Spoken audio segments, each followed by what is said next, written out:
Captain Greg here with Learn to Fish with Us. Today what we're going to actually talk about is we're going to talk about the weight system that we use to get our crawler harnesses, even our lures, deeper than what the lure would go. So the couple different types of weights are, we have a Keel weight, we have a Guppy weight, and then we also have the tadpole from offshore. And what we're going to do is basically talk a little bit about them. One other thing, just looking at my package before I slide them off to the side, is you can see that I have 1 ounces, I have 2 ounces, and then even with the Guppy weight, I even have 3 ounces. And you'll learn how to utilize different weights to get deeper. I even have 3/4 ounces. So you'll see that that's the reason I have so many, is because they're all different weights.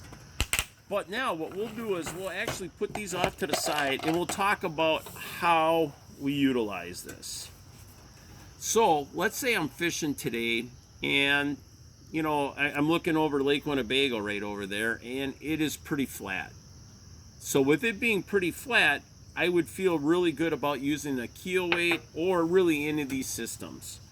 With a crawler harness, what I would do is put the crawler harness, I'd attach the crawler harness to this end of the Keel weight, and then this would go to my main line. So that is going to be very good when you're in flat to semi-flat, maybe 1-footers.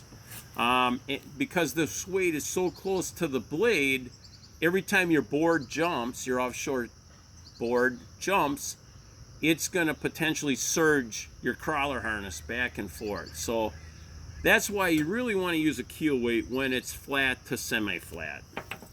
Once it's rougher, I feel a Guppy weight is just the only way to go. And what this is going to do is we're going to put our crawler harness attached to our line, and then what we're going to do is let out 30 feet of line. Once I get to 30 feet of line, I'm going to put this Guppy weight on, but I'm going to make sure that I put my line behind this pin that's in this red clip. And what that's going to do is it's going to keep my line, keep this on my line. Sometimes if I'm running fire line and I don't want this to slide down, sometimes what I'll do is wrap the line in this channel right here. That way this can't slip out. What's going to happen here is if this board is constantly surging, because this weight is up 30 feet from where the crawler harness is, this is what's going to surge. And the crawler harness really won't surge. They've come out now for a while is this Guppy weight. What's really nice with the Guppy weight is it's actually going to get hooked to your crawler harness, and then this gets hooked to your main line, and what it does is it's actually going to dive down.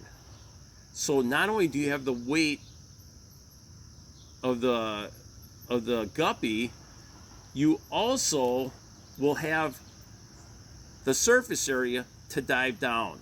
So the cool thing about this is they actually have dive curve charts for all these different weights, because you can buy this in many different weights. But so this is diving, and when a fish hits it, it actually frees it up. So now you actually don't use the diving portion of the Guppy to actually fight the fish. You're just fighting the fish. So that's what's so cool about these.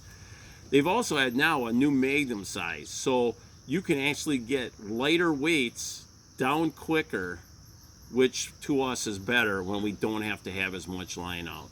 So these are all the different systems that I either use to get my crawler harness down into the water column and crankbaits.